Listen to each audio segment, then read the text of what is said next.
The penthouse office of Giovanni Rossi sits 42 stories above Manhattan, where the city spreads out like a circuit board of golden light.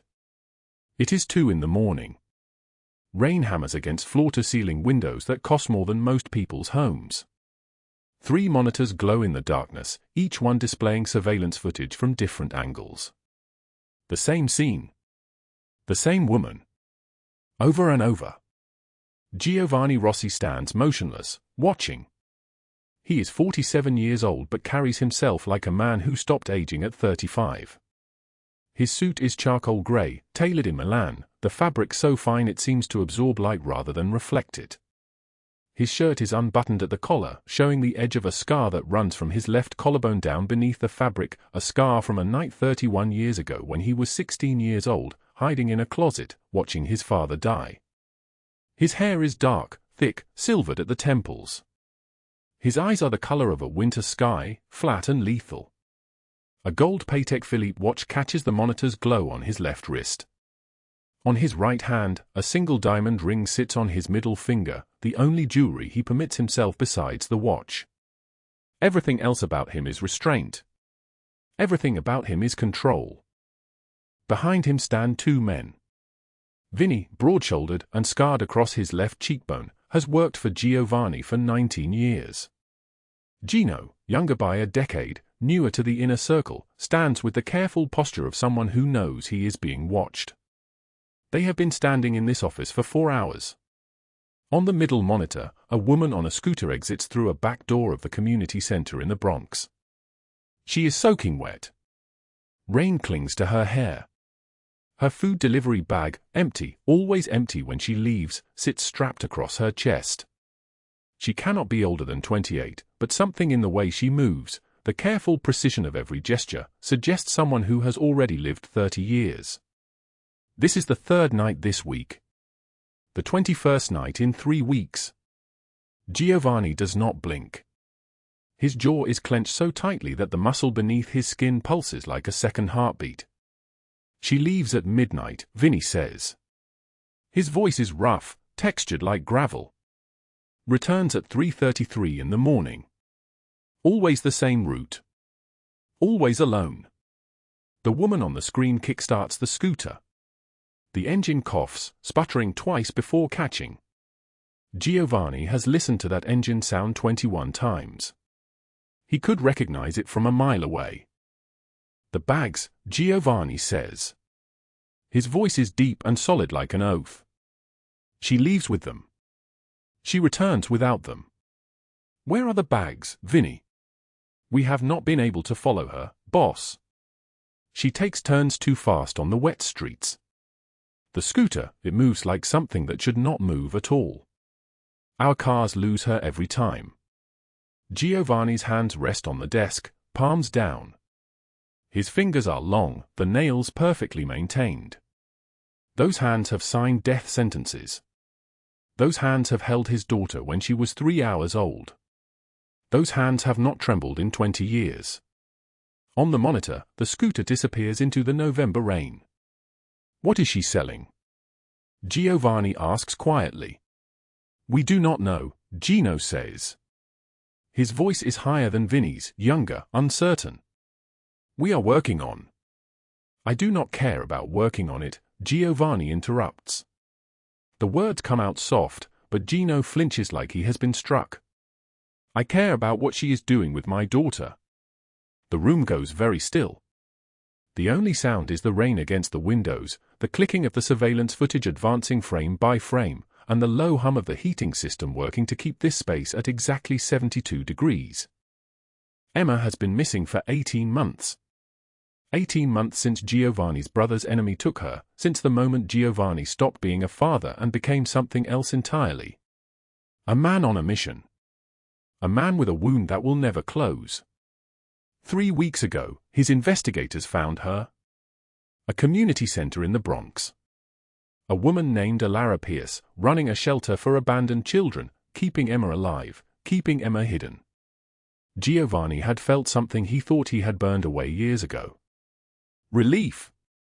Hope.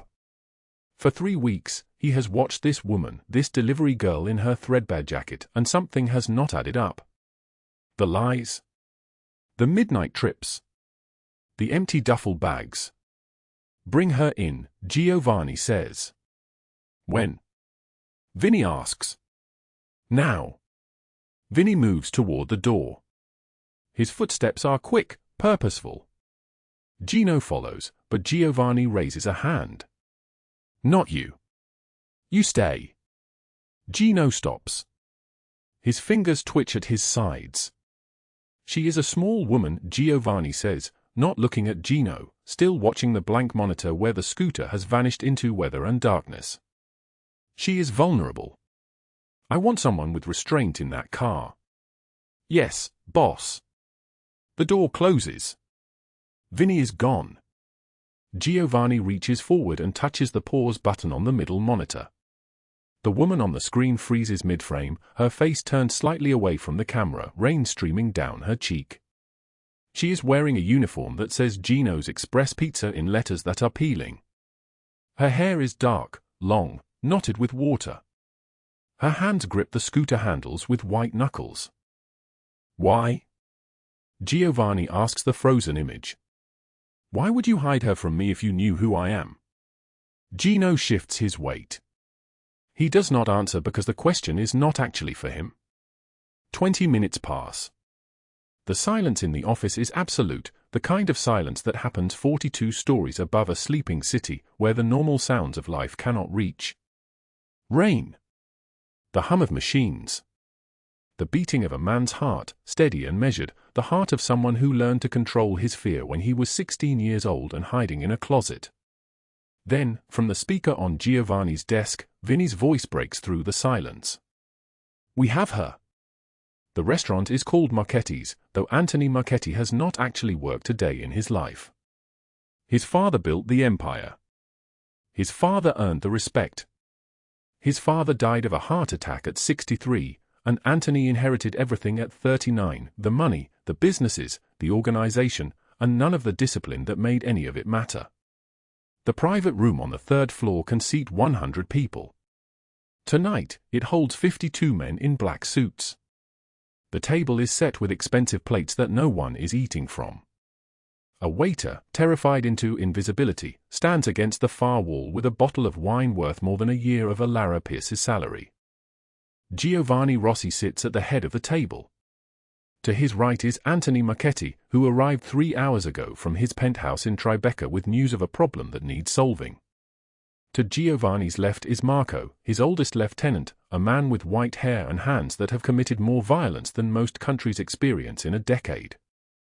The men around the table are the hierarchy of New York's underworld. They control the docks, the union, the garbage collection that moves through half the boroughs.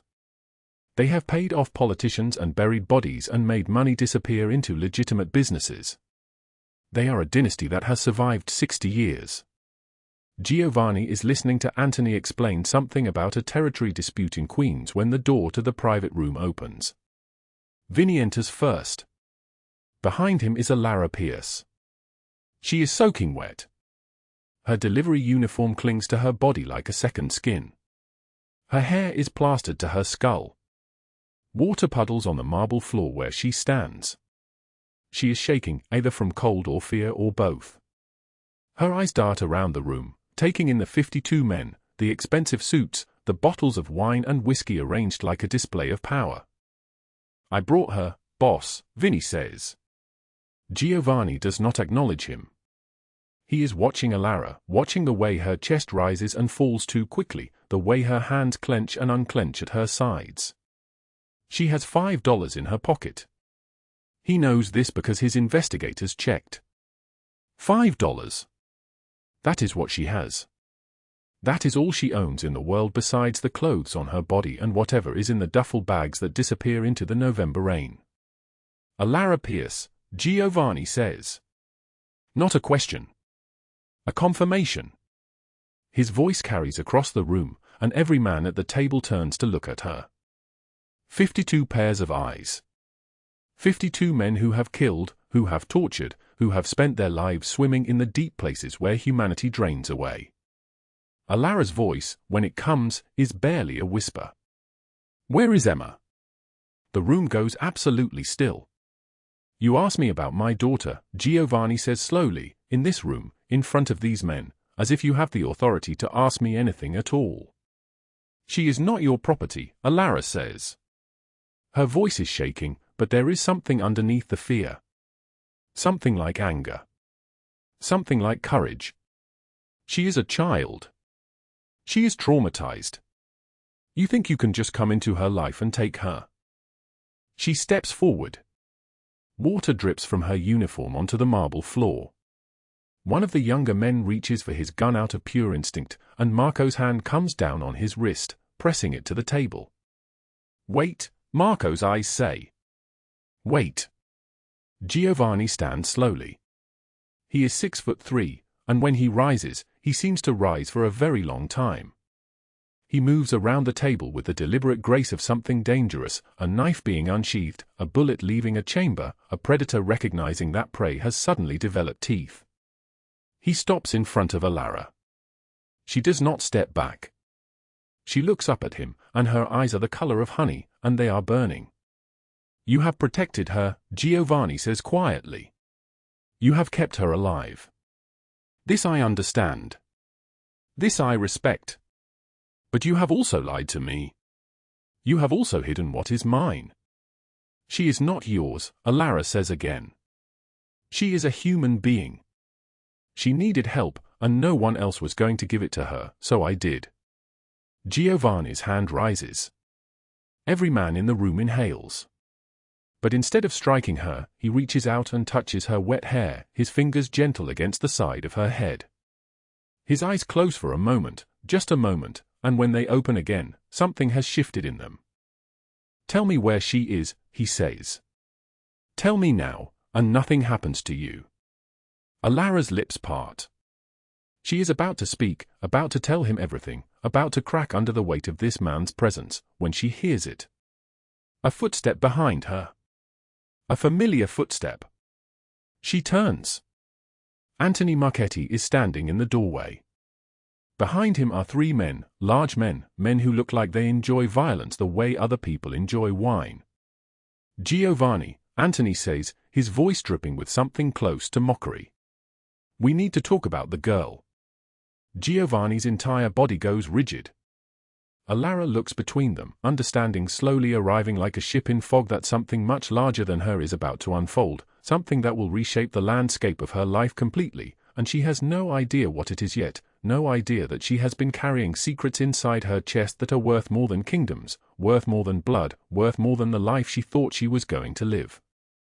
The rain continues outside, hammering against the windows, and the city beneath them spins on, oblivious and cold and indifferent, as this moment crystallizes into something that cannot be undone. But what she did not know was that what was coming next would change everything. 3 weeks before everything changed, Allara Pierce was counting $5 in a parking lot of a Thai restaurant while rain hammered against her scooter like it was trying to destroy her. The bills were damp. One of them was torn at the corner. She had delivered 14 orders tonight, climbed 42 flights of stairs in a restaurant uniform soaked through at the shoulders, and this was what remained. $5. Her phone's battery was at 3%. The November wind cut through her jacket like a blade, and she stood there in the darkness, trembling, trying to do the math in her head that she had already done 1,000 times before. $5. Plus the $7.40 she had left at home. $12.40 to last until Thursday. The scooter's engine sputtered when she turned the key. It always sputtered. The frame was held together with wire in 3 places, and the seat had a tear that exposed yellow foam stuffing. She had named it Faithful because it was anything but, and because naming broken things sometimes made you love them anyway. The ride across the city took 20 minutes. 20 minutes of her wet fingers gripping the handlebars, of her teeth chattering so hard she thought they might crack, of neon signs reflecting off the wet pavement in colors that looked like someone had bled rainbows into the street. A fire truck passed her going the opposite direction, its siren wailing into the night, and she did not think anything of it. Fire trucks were always moving through the city, always rushing toward someone else's disaster. She was 3 blocks from her apartment when she saw the smoke. Black smoke, thick and rolling, billowing up against the dark sky like something alive and hungry. Her hands tightened on the handlebars. Her stomach made a sound that was not quite a word. She drove faster, leaning into the turn at 8th Avenue, the scooter's engine protesting, and then she saw the flames. The building was a skeleton of light and ash. Yellow caution tape cordoned off the entire block. Fire trucks sat at angles, their red paint reflecting the orange glow. Firefighters moved through the smoke like ghosts, and the smell was thick and wet and wrong, like the world burning down, like everything she had ever owned being unmade into nothing. She abandoned the scooter on the sidewalk and walked toward it. A police officer stopped her at the tape. "You can't go past here." "I live there," Allara said. Her voice sounded far away, like it was coming from someone else's mouth. "I live in 4B. The officer's expression changed. He was maybe 40, with kind eyes and a coffee stain on his shirt. He gestured to another officer, who made a note on a clipboard, and then they let her through. The building's entrance was completely gone. What remained was a black mouth, exhaling smoke, and the smell of burned wood, burned plastic, burned dreams. Ash covered everything. It stuck to her wet shoes, her jacket, the back of her neck. She walked up the fire escape stairs. The interior was unsafe, they had told her, and stood on the landing outside where 4B used to be. Everything was gone. Her textbooks for the biology class she was taking at night. Her laptop, 3 years old, purchased used from a pawn shop for $80. Her clothes, not many, but each one folded carefully and hung on 3 nails because she did not own a closet rod. Her sheets. The 2 photographs she kept on her nightstand. The nursing degree application materials she had been working on for 6 months, each essay revised 15 times, each one expressing a dream that now seemed like something she had imagined rather than something real. Gone. All of it. Unmade into ash and smoke and the smell of catastrophe. She stood there for a very long time. Rain fell on her face. Her shoulders shook. But she did not cry. Her tears had dried up somewhere on a Greyhound bus 2 years ago, and they had never come back. In the rubble at her feet, something glinted. A small rectangle of plastic, warped from heat but still recognizable. She knelt and picked it up. It was a photograph, the only thing that had survived intact. Her mother, 25 years old, standing in front of a church in Baltimore, wearing a white dress and a smile that had been extinguished 15 years ago when a man with promises and a mean streak had started using her as a punching bag. Allara was the daughter of that union. She had spent her childhood in shelters, in cars, in rooms where the walls were thin enough to hear neighbors' conversations word for word. When her mother finally died, pneumonia, untreated, ignored, Allara had been 19 and alone. Now she was 24 and still alone, holding a photograph of a woman who had tried her best to survive and failed anyway. She slipped the photograph into her jacket pocket. It was the only thing she owned now. Everything else had been erased. By the next morning, she was back at the shelter. The sanctuary was a converted warehouse in the Williamsburg section of Brooklyn, 5 blocks from the water, with a rusted sign on the front that had been hand-painted 20 years ago. The interior was divided into sleeping areas and a common room with 6 donated couches, a television that worked sometimes, and bookshelves lined with picture books and novels with broken spines. 23 children lived here on any given night. 17 of them had no legal guardians. All of them had survived things that should have destroyed them. Allara volunteered there 4 nights a week, in addition to her shift at the restaurant. She cleaned the bathrooms, helped the children with their homework, read stories at bedtime. She did not get paid. She did it because these children were the only mirrors she had ever found where she could see her own face reflected back. This morning, she was sorting through donations, a box of winter coats that had arrived from a church in Manhattan, when she first saw Emma. The child was sitting in the corner of the common room, hugging her own knees, her dark curly hair tangled around her face. She was small, maybe 6 years old, with skin the color of honey and eyes so dark and enormous they seemed to take up half her face. She was wearing a shirt 3 sizes too big, rolled at the sleeves, and sweatpants that dragged at her ankles. "Emma," said Diane, the shelter director, who was a woman of 60 with kind hands and a voice like warm tea. "Come and find a coat that fits you properly." Emma did not move. She sat in the corner like she was trying to make herself invisible, like she could disappear if she concentrated hard enough. Allara had learned early in her work at the shelter that the children who sat alone and silent were the ones who needed the most careful approach. She selected a green coat from the donation box, not too big, with a lining, something that looked sturdy enough to last a winter, and sat down beside Emma without speaking. They sat in silence for 3 minutes. The radiator clanked. A boy in the other room was watching television, some cartoon where animals talked in high-pitched voices. Emma's breathing was shallow, fast, the breathing of an animal that had learned not to trust the world. "I had a green coat once," Allara said finally. "I wore it until I was 8 years old. Someone's aunt gave it to me, and I thought I was the most beautiful thing in the world because I had a green coat." Emma's eyes shifted toward her, just barely. "Do you think green is a good color?" Allara asked. "Yes," Emma whispered. The word was so quiet it was almost not there. "Would you like to try it?" Emma allowed Allara to help her into the coat. It fit perfectly. The green brought out the undertone of her skin, made her look less like a frightened animal and more like a child. Allara buttoned it up, and Emma stood there with her arms at her sides, testing out the weight of something warm and protective. "You look beautiful," Allara said. Emma's eyes filled with tears, but she did not cry. She had been taught not to cry, Allara realized. She had been taught that tears were dangerous, that sounds brought consequences, that the safest thing to do was disappear. Over the next week, Emma began to trust Allara.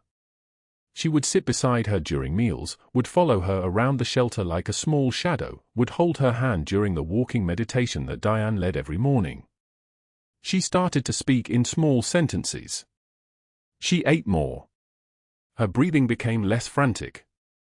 And then, on a Thursday night, as Allara was helping her get ready for bed, Emma leaned close and whispered something into her ear. The words were barely audible. Allara had to ask her to repeat them.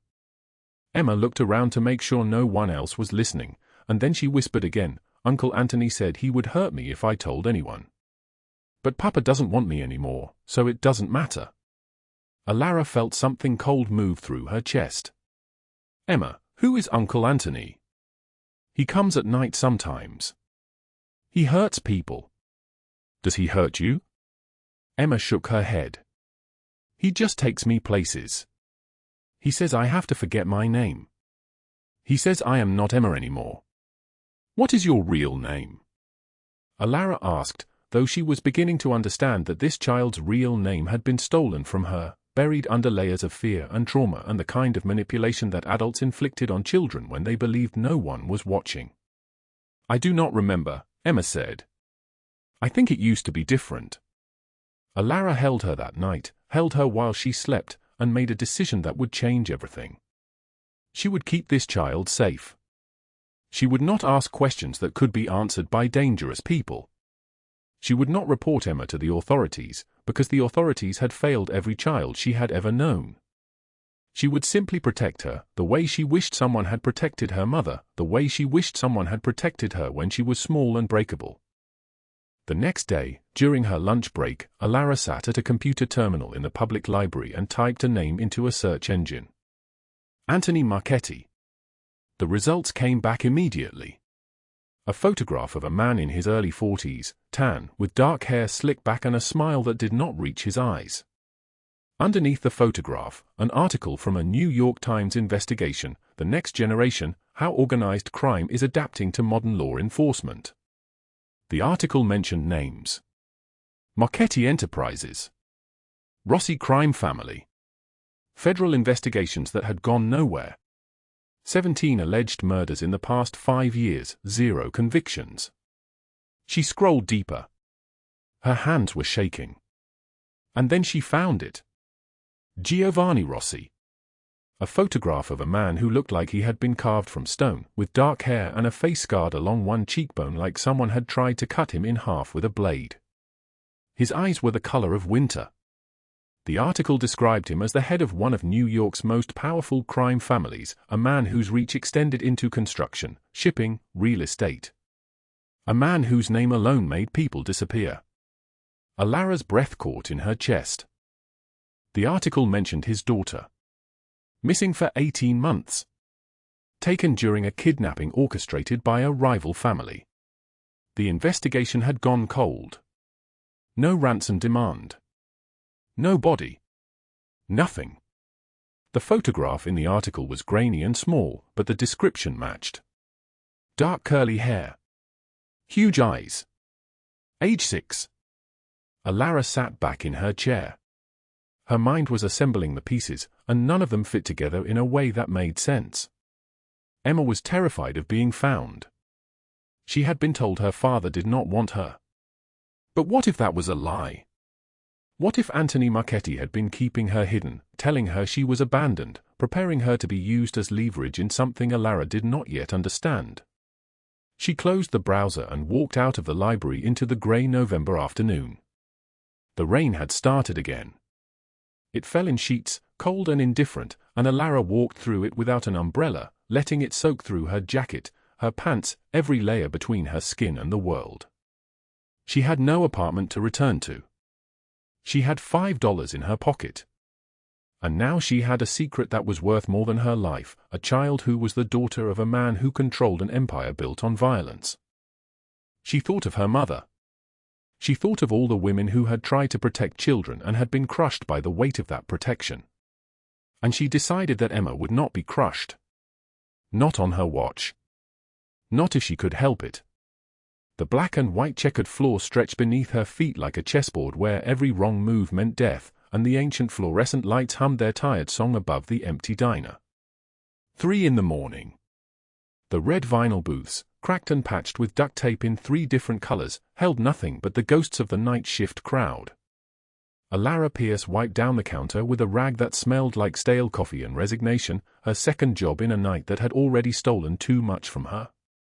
The open sign buzzed in the window, its neon red casting her hands in the color of old blood. She did not hear the bell above the door at first. But then it chimed. A man walked in. Mid-20s, maybe younger, maybe older, the kind of age that blurs when wealth and cruelty are the only things marking your face. Expensive leather jacket, the kind that cost more than Allara made in 2 months, draped over a black shirt unbuttoned at the collar. His hair was slicked back with something that caught the fluorescent light. 2 men flanked him like shadows that had learned to walk on their own. They wore suits the color of storm clouds. Anthony Marchetti. She knew this without being told. She knew because Emma had whispered his name in the dark, because her small body had gone rigid with terror, because some part of Allara's survival instinct recognized predators the way animals smell fire. He slid into a booth in the corner. His eyes never left her. Allara approached with her order pad, her hand steady even though her heart was hammering like something trapped in a cage. The fluorescent light made her skin look the color of old newspaper. "You are Allara Pierce." His voice was casual, almost friendly. Like he was commenting on the weather. "You work at the shelter on 5th. Her grip tightened on the pen. The plastic creaked. "How do you know that?" Anthony leaned back into the booth. His smile was a blade wrapped in silk. "A little bird told me you have something that belongs to my family. Or someone. Emma." He said the name the way someone might say the name of a toy they wanted back. "Bring her to me by Friday, or that shelter you love so much. It will burn just like your apartment did." Allara's face drained of color so completely that the fluorescent light made her look translucent, like something that was already disappearing. "You?" The word came out barely above a whisper. Anthony shrugged. A small movement. Casual. Lethal. Accidents happen. Especially when people do not listen. He stood, dropping a $100 bill on the table like he was leaving a tip for God. "Keep the change. And think about what I said." He left. The 2 men in suits followed like trained dogs. The smell of his cologne lingered in the diner. Something expensive and suffocating. Allara stood frozen behind the booth, the $100 bill glowing on the red vinyl seat, more money than she made in a week, blood money, poison in the shape of currency. Her hand hovered over it, trembling. Then she shoved it into the register and ran to the bathroom to throw up. 3 days later, in the library where the internet was free and the silence was absolute, Allara typed a name into the search bar with shaking fingers. Anthony Marchetti came back in images. News articles. Court documents filed and then dismissed. A man in expensive sunglasses at a charity event his uncle did not attend. A caption mentioning him as a rising power in the family business. And then, deeper in the search results, a grainy photograph from 18 months ago. A little girl with dark curly hair crying in a police station while officers took her statement about a man who took her from a park. Emma. But the article went cold. No charges filed. The case disappeared. It was buried the way the family buried things, under money and power and the knowledge that the system had been designed by people who already had what the Rossi family wanted. Allara found more. Anthony Marchetti, raised in the family business but known for being reckless, brutal, someone who thought the empire should be his. Someone who believed his uncle was old, soft, losing his edge. Someone desperate enough to prove he could do the things that made men powerful. What she did not know was that Anthony had orchestrated Emma's kidnapping through an alliance with a woman named Catherine Mercer, a woman with diamonds on every finger and ice in her veins, someone who ran a business that dealt in children like they were inventory. Together, they had planned to return Emma as a hero, positioning Anthony to claim his uncle's empire. What she did not know was that 8 other children were trapped in that same network, locked in rooms, scheduled for destinations that had no return. But 3 blocks away, in a building made of glass and steel that overlooked the city like a throne overlooking a kingdom, Giovanni Rossi received a phone call that changed everything. It was Vinny. His voice was tight. "We found her, boss." "The girl?" "She is at a community shelter on 5th Avenue. Checked in under the name Emma Rossi 6 weeks ago. There is a woman there. Staff member. She has been with Emma every night since the child arrived. She showers with her. She sleeps in the room next to her. She does not let anyone get close." Giovanni closed his eyes. 18 months. 18 months of investigating, of paying men to dig through the underworld looking for his daughter, of lying awake at night wondering if she was still alive, if she remembered him, if she had forgotten him and made peace with a life without his name in it. "Get the car," he said. His voice was steady now, the way a gun is steady in a trained hand. 90 minutes later, at 11 o'clock at night with November rain hammering the SUV like a punishment, Giovanni arrived at the shelter with Vinny and Gino flanking him. The director, an elderly woman named Mrs. Chen with worry carved into the lines around her eyes, led them through a hallway that smelled like disinfectant and hope. To a room where a child slept. Giovanni knelt beside the small cot. His hand shook as it reached toward her hair, dark curly hair, exactly like her mother's, exactly like he remembered. He had not let himself hope. Hope was a luxury. But looking at his daughter for the first time in 18 months, he understood that hope was also a crime you committed against yourself. Emma's eyes opened. For a moment, maybe less than a moment, maybe a lifetime compressed into a millisecond, she looked at him with the confusion of a child seeing a stranger. Then recognition moved across her face like a shadow. But it was not the recognition of a father. It was the recognition of a threat. She screamed. A sound that tore through the shelter like something breaking. Emma scrambled backward on the cot, her small body trembling, her eyes wide with the kind of terror that only comes when the mind connects a person to a lie it has been told over and over again. "No. Uncle Anthony said you did not want me. You left me." The door burst open. Allara Pierce stood in the doorway in her delivery uniform, soaking wet, under a borrowed coat 3 sizes too big, her hair plastered to her face, her eyes burning with the fury of someone who had nothing left to lose. She moved between Giovanni and Emma like she was willing to absorb every bullet in the room. "Get away from her." Her voice was a blade. "Get away from her right now." Giovanni stood slowly. His men moved forward, but he raised one hand and they froze. "Who are you?" he asked.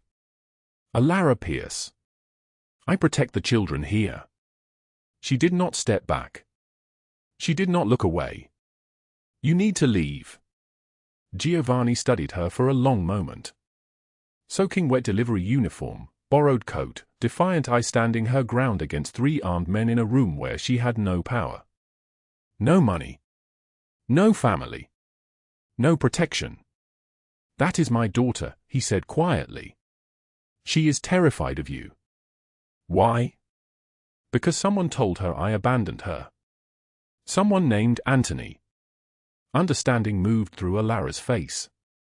Anthony Marchetti was Giovanni Rossi's nephew. Giovanni Rossi was the most dangerous man in the city, and his nephew had come to a diner at 3 in the morning to threaten her with fire. Giovanni stepped back. His men exchanged a look that said this had never happened before. "I will return tomorrow," he said.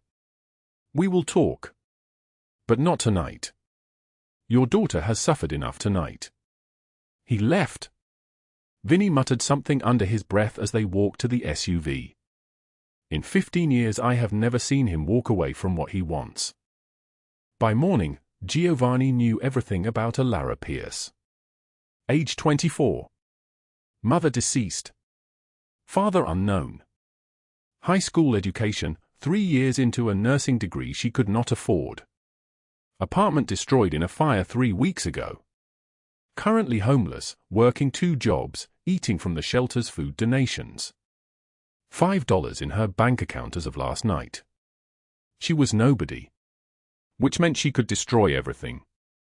At noon the next day, Giovanni returned to the shelter alone. Emma was in school. He had arranged it quietly, a private arrangement with the director. He sat across from Allara in Mrs. Chen's office while rain streaked the windows behind him. "Emma was taken from a park near my house," he began. His voice was steady, the practiced voice of someone used to speaking without being interrupted. 18 months ago. In broad daylight. My security team was with her, but her mother had stopped for flowers. 5 seconds. That is all it took. When I arrived, Emma was gone. The men who took her left no message, no ransom demand. Nothing. I paid $300,000 to private investigators. Every lead went cold. Every person I questioned claimed to know nothing. And my daughter. He paused. My daughter believed I had abandoned her. Allara listened without speaking. She understood what it cost him to say this. Why would Anthony do this? She asked. Because he wants what I built. Giovanni's jaw tightened. And he knows the fastest way to destroy me is to take what I love. His eyes moved to her face. But what he did not expect was someone else taking what he had taken. Protecting it. Giving it back to me. Allara told him then. About Anthony's visit to the diner. About the threat. About the deadline, Friday, or the shelter would burn like her apartment did. About the $100 bill she had left in the register because taking blood money felt like accepting a curse.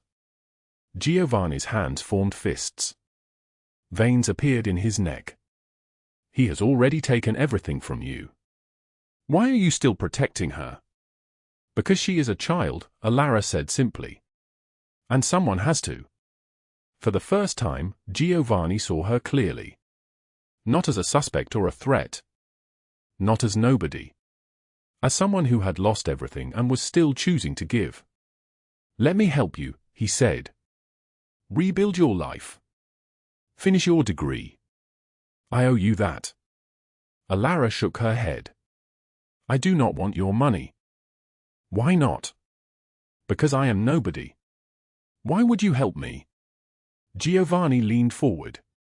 Because in a world of people who take, you gave. That is not nothing. But what Giovanni did not know was already beginning. Starting that same night when his men followed Allara on her scooter through November rain. When she drove not home but toward an abandoned warehouse district in the industrial sector. When she stopped beside a black Mercedes and met with a woman in expensive clothes, diamonds on every finger, hair cut in a style that cost more than Allara made in a month. Catherine Mercer, 45 years old. Beautiful the way a loaded gun is beautiful. The listening device picked up their conversation. Catherine's voice, smooth as ice. You have 11 days left, Miss Pierce. $300,000 or the 8 children in my custody disappear into the network permanently. Do you understand what that means? They will never be found. They will never come home. Allara's voice, trembling like a candle in the wind. I am trying. Please, just give me more time. Catherine moved closer. Time costs extra. Now it is $350,000. By next Friday, or Emma joins the others. Along with the other children at your shelter. I can take them all at once. One truck. One night. She drove away, leaving Allara standing alone in the rain. Giovanni watched the footage in his office. His face showed nothing. But his hand showed everything. She is working with Mercer, Vinny said. It was not a question. She has been playing us, Gino added. We should handle this now. Giovanni said nothing. He rewound the footage. He watched Allara's face as Catherine Mercer delivered the threat. He watched the moment her shoulders began to shake. He watched her stand alone in the rain, terrified and defiant at the same time. He rewound it again. No, he said finally. We do not handle this now. That same night, Allara sat in her borrowed room at the shelter and counted money. $8,000. 3 weeks of 3 jobs, of selling everything she owned that had any value, of skipping meals so Emma could eat. $8,000 toward $350,000. An impossible number. A mathematical death sentence. She had 3 days left. And then, at 3 in the morning, Anthony returned to the diner. This time he brought 4 men. This time he did not wait for her to approach him. He cornered her by the coffee station, his hand closing around her wrist hard enough to bruise, hard enough to leave marks that would last a week. You are out of time, he hissed. Bring me Emma tomorrow, or I start with the shelter kids. One by one. I will make them scream, Allara. I will make them scream your name. Emma knows the truth, Allara said. Her voice was barely audible. She knows you took her. Anthony laughed. A sound like breaking glass. Prove it. Who do you think the family will believe? The nephew raised in blood, or some girl who appeared out of nowhere? Some nobody. He released her wrist and left, the 4 men following. Allara's hand shook so violently that she dropped the coffee pot she had been holding. It shattered on the checkered floor, black coffee spreading like oil, like blood, like the color of everything that was about to happen. At the same moment, 3 blocks away in his office made of glass and steel, Giovanni received a call from Vinny. Boss, Anthony just left the diner. He threatened the girl directly. And there is something else. We traced Catherine Mercer's accounts. She has been running a trafficking operation for 3 years. 8 children currently in her custody. Their names, their ages, their photographs, we have everything.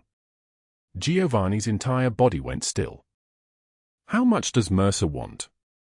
His voice was soft. Lethal. Like a knife being drawn from a sheath. $350,000. From Allara Pierce. She has been trying to buy the children's freedom. Every dollar she has earned in 3 weeks goes to that woman. Giovanni stood. He reached for his coat, cashmere worth more than Allara's annual salary, worn like armor. Get everyone, he said. Every man we have. Tonight. No exceptions. And Vinny. He paused at the door. This ends tonight. All of it. Outside, November rain hammered the windows like a fist trying to get in. The November rain hammered against the shelter's windows like a fist trying to break through. For in the morning, the world asleep except for those who never got to rest. Allara sat on the front steps, soaking wet, her scooter dead behind her on the sidewalk. The engine had finally given up 3 blocks away, literally fallen apart on 7th Avenue, pieces scattering across wet pavement like the fragments of her life. She held her phone with trembling fingers, the screen glowing in the darkness. Her bank account, $8,247. 10 days remained. She needed $341,753 more dollars. The mathematics of the impossible. Her wet clothes clung to her skin, and the cold had moved past pain into numbness. She could not feel her fingers anymore. Her wrist throbbed where Anthony had gripped it, a bruise spreading like a stain she could not wash away. The diner had fired her that morning for breaking the coffee pot. No severance. No final paycheck. Just a manager's voice, flat and dismissive, "We will find someone more careful." 52 hours of work in 3 days. All of it for nothing now. The rain smelled like metal and concrete and the specific loneliness of 4 in the morning. A bus passed, spraying water across her legs. She watched the taillights disappear into the darkness. The bridge was 2 blocks away. She knew the bridge. She had walked past it 100 times, never really thinking about it. But now, sitting in the rain with her hands shaking from exhaustion and cold, the bridge seemed like a possibility. What if she just walked there? What if she simply stopped fighting? What if she let the river decide? The 8 children trapped in Catherine Mercer's warehouse did not matter to the river. The shelter did not matter to the water. Emma did not matter to anything in this world except to one broken girl who had nothing left to give. She was so tired. Impossibly tired. The kind of tired that reaches into your bones and whispers that surrender is just rest by another name. Then, a small sound. "Allara? Why are you sitting in the rain?" Emma stood in the doorway, barefoot, wearing the oversized sweatshirt that belonged to another child 6 months ago. 6 years old, dark eyes wide with concern. She had learned to worry the way other children learn to smile. Survival had taught her that. Allara turned. The movement felt like moving through water. "Just thinking, sweetie. Go back to bed." "You are crying," Emma said. "The rain is hiding it, but you are crying." And something in Allara's chest broke and rebuilt simultaneously. Not because she had courage. Not because she suddenly saw a way forward. But because one small voice in the darkness had noticed her. Had seen her. Had not let her disappear into the rain and the concrete and the 4 in the morning. She stood. Her legs barely held her weight. "Come on," she whispered. "Let us get dry." Emma took her hand. The child's palm was warm. Impossibly warm. She led Allara back inside, where the shelter smelled like old wood and hope, and somewhere beneath that, like the possibility that invisible people could still matter.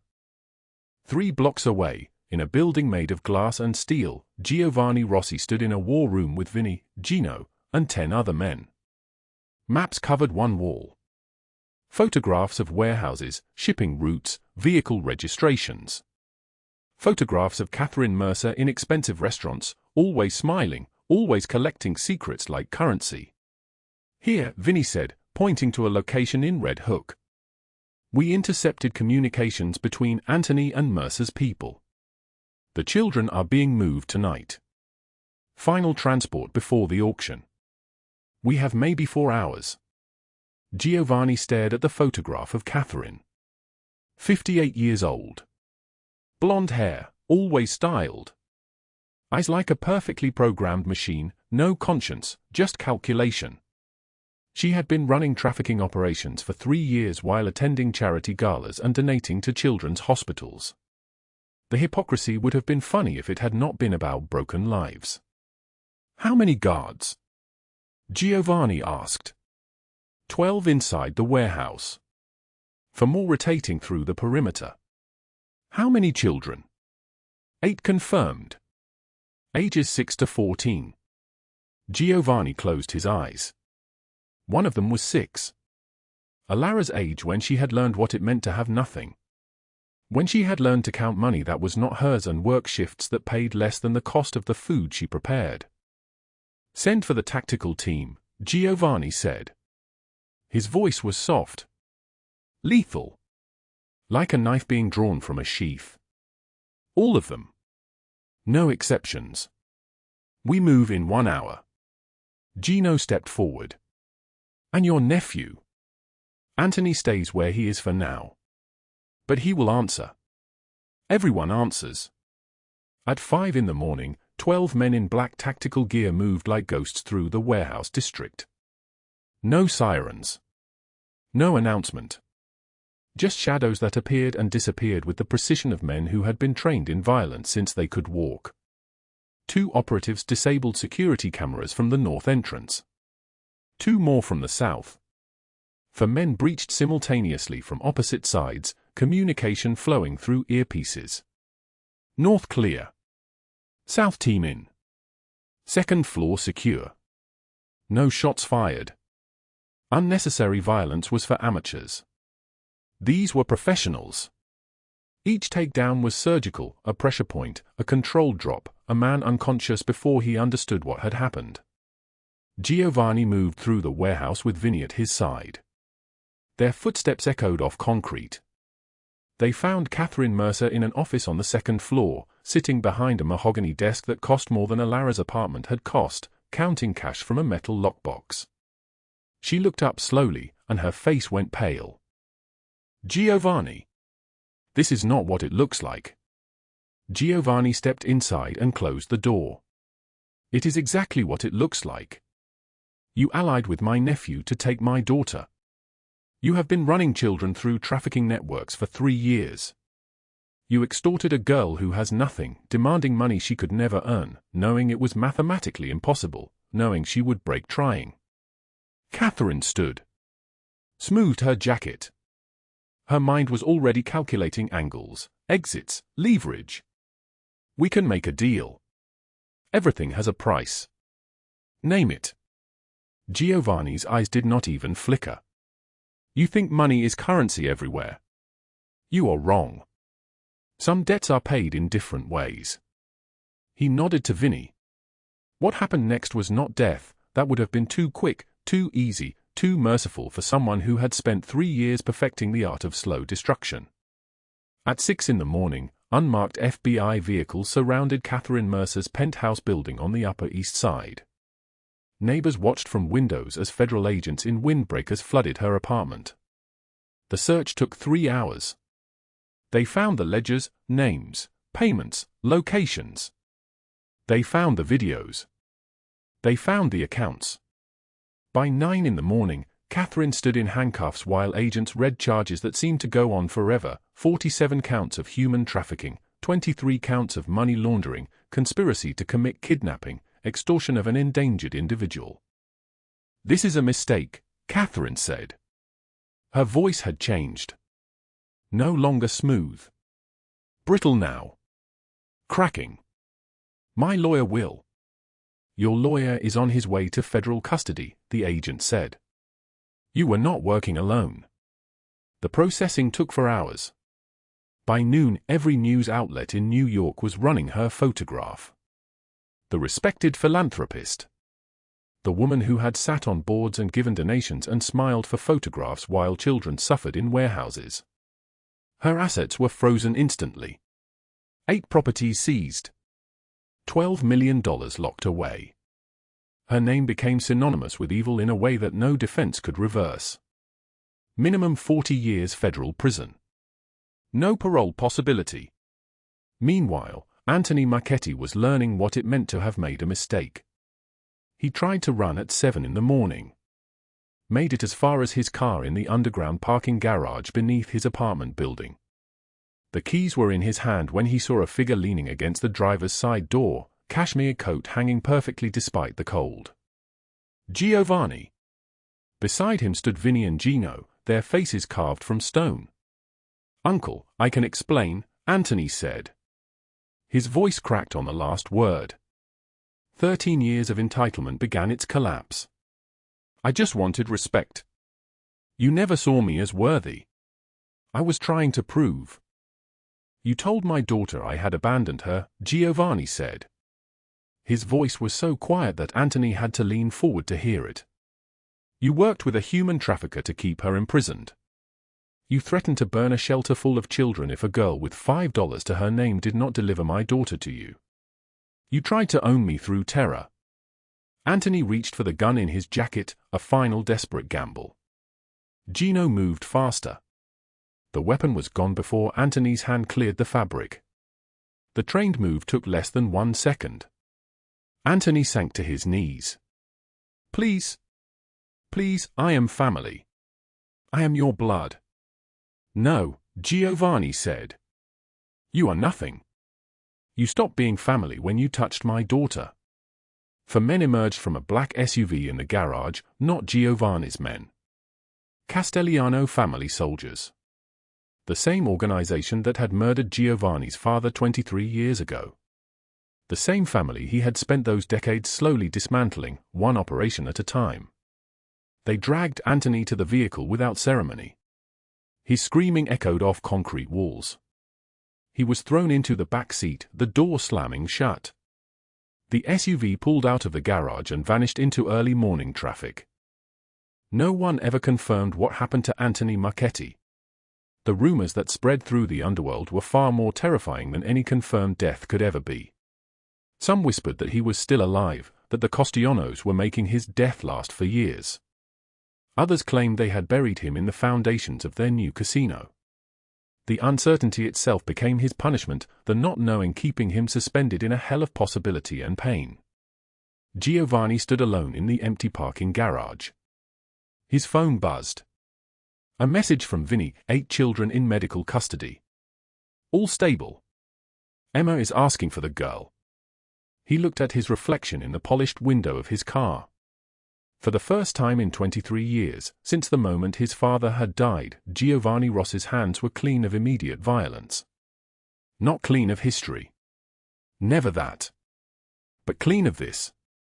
The rain had stopped by dawn.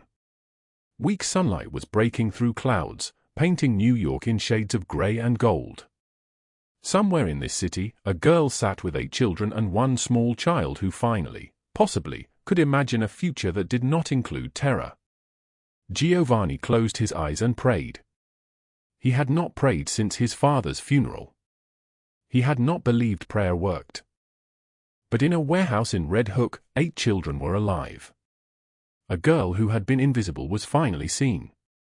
And somewhere in the rain-washed city, the light was breaking through.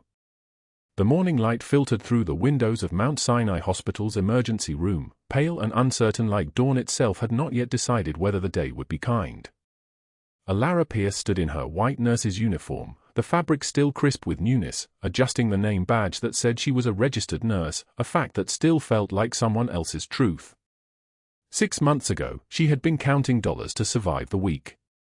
Now she counted vital signs and adjusted for drips and spoke with authority in rooms where life balanced on the edge of a decision. She did not know that Giovanni Rossi was sitting in the waiting room. He occupied a leather chair in the corner, a newspaper folded on his lap that he had not read since arriving 30 minutes earlier. His suit was charcoal gray, tailored to fit his broad shoulders with precision that cost more than most people's monthly rent. Silver rings caught the fluorescent light on his hands, hands that no longer trembled, no longer reached for violence as a first language. A scar ran from his left eye to his cheekbone, a permanent reminder of the world he was slowly, painfully trying to leave behind. Vinny sat 2 chairs away, pretending to read a magazine from 2019, watching the room the way men in Giovanni's world always watched rooms, cataloging exits, assessing threats, calculating angles. When Allara emerged from the back hallway pushing a medicine cart, Vinny nudged his boss with his knee. Giovanni did not move. He simply watched. For 6 months, this had been the rhythm of his days. Appearing at the shelter where she volunteered on Tuesday afternoons, sitting silently while she read to children wrapped in blankets. Bringing groceries she never asked for and would initially refuse, then accept when she understood the refusal hurt him more than the gift. Fixing her scooter when it broke down in the parking lot, his hands moving with the same precision he brought to everything, transforming metal and wire into something reliable again. She had not asked for any of it. Giovanni had learned that this was Allara's way. She asked for nothing, took only what she could justify, and gave everything she possessed away to people who would never repay her. After he discovered her midnight runs to earn Catherine Mercer's ransom price for the 8 children, he had tried to explain the economics of her desperation. $300,000 on a delivery driver's wages equals 16,000 nights of work. You would be 53 years old when Catherine finally released them. Some of them would not live that long. Then I work faster, she had said, her voice like a candle in the wind, fragile but burning. He had not corrected her mathematics again. Allara moved through the emergency room with the confidence of someone who had finally stopped apologizing for taking up space in the world. She checked on a patient in room 4, an elderly man with pneumonia whose daughter held his hand across the bed rail. Allara adjusted his oxygen, spoke in the calm voice that made panic recede like water from shore, and the daughter mouthed thank you as Allara turned to leave. Giovanni's throat tightened watching this. In 23 years of building an empire, he had been thanked for expensive gifts, for protection, for the elimination of problems through methods he would not describe in conversation. No one had ever thanked him for simply being present in their suffering. No one had ever looked at him the way that daughter looked at Allara, like gratitude was not transactional, but genuine. At 2 in the afternoon, Alara's shift ended. She changed out of her uniform in the staff locker room, her movements efficient, and emerged wearing jeans and a deep blue sweater that made her eyes appear darker, more serious. Giovanni rose as she approached. Vinny folded his magazine and stood in a posture of respectful distance. This was not a threat, not an intrusion. This was Giovanni Rossi, and for the first time in his life, he was nervous. "You came to my hospital," Allara said. "Not a question. I drove past the building 7 times before I parked," he admitted. The honesty surprised them both. "I was not certain you would want to see me outside the shelter." Allara studied him for a long moment. The scar. The silver. The 1,000 unspoken cruelties written in invisible ink across the geography of his face. But also, the way he held himself with less certainty than he had 6 months ago. The way his eyes found hers and did not retreat. The way his hands, those terrible hands, were folded together like he was trying to keep them from reaching toward her without permission. "I have an hour before I need to be back," she said. "Emma's visitation is at 4 o'clock. The supervised visits had become routine in recent months. Emma lived with a foster family recommended by the state, but Giovanni's custody arrangements were being expedited, his lawyers moving through the system like sharks through water, legitimate now, no longer darkly creative. Allara had attended most of the visits, watching a little girl learn that her father was not the man she had been told to fear. Watching Giovanni learn to be gentle, to use words instead of silence, to sit on the floor of a community center playing with blocks when once he had sat in rooms where men made decisions that echoed across the city. They walked to a cafe 3 blocks away, the November air sharp and clean after weeks of rain.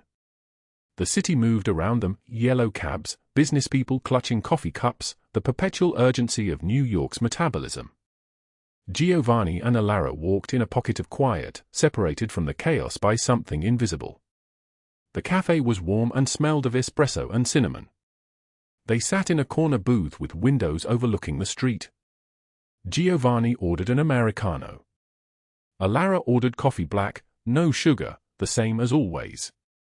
He had learned this detail sometime in September and had not forgotten it. "You asked me once why I helped you," Giovanni said, his voice deep and careful like someone learning a new language. "That night in the parking garage after Emma was safe. You asked, and I gave you reasons about debt and restitution and duty." "I remember," Allara said. "I was lying." The waitress delivered their coffee.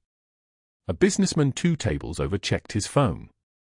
The radiator hissed against the wall, the sound of warmth pushing back against the cold outside. "You were lying because you did not know the truth yourself," Allara said. "Not a question." "I was lying because the truth terrified me," Giovanni corrected. He wrapped his hands around the coffee cup, not drinking, just holding the warmth. "I have spent 23 years believing that power was the only currency that mattered. That a man was measured by the size of his empire, the reach of his authority, the fear in other men's eyes when his name was spoken." Allara listened. And then I watched a girl with $5 to her name stand between me and 8 children I had never met. I watched her volunteer to be destroyed rather than let them be destroyed. And I realized that everything I had built was empty. It is not empty anymore, Allara said quietly. Because of you, Giovanni said. Because you showed me what it means to have something worth protecting. Allara's coffee steamed between them, untouched. Giovanni, I cannot be the reason you change.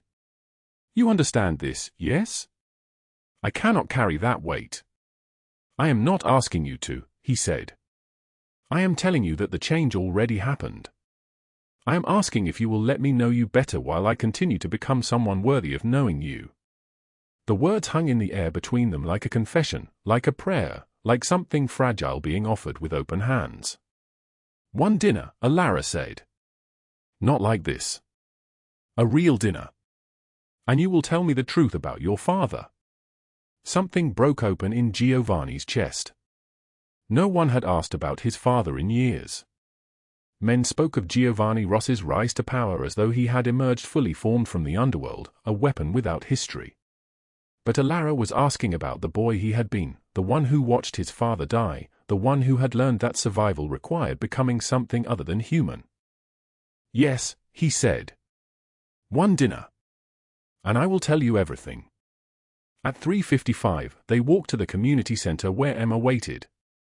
The little girl's face transformed when she saw them both enter the room together, her father and the woman who had kept her safe in the dark. She ran toward them, and Giovanni knelt down without hesitation, catching her in his arms while Allara stood in the doorway watching. This was what he was learning to do. This was what made a man rich. Later, as the sun descended toward the horizon and painted the city in shades of amber and gray, Giovanni drove Allara back to her apartment. He did not kiss her at the door. He did not touch her except to hold the car door open as she exited. But as she climbed the stairs to her building, she turned back once. Thank you for coming to the hospital, she said. Thank you for letting me, he replied. The door closed.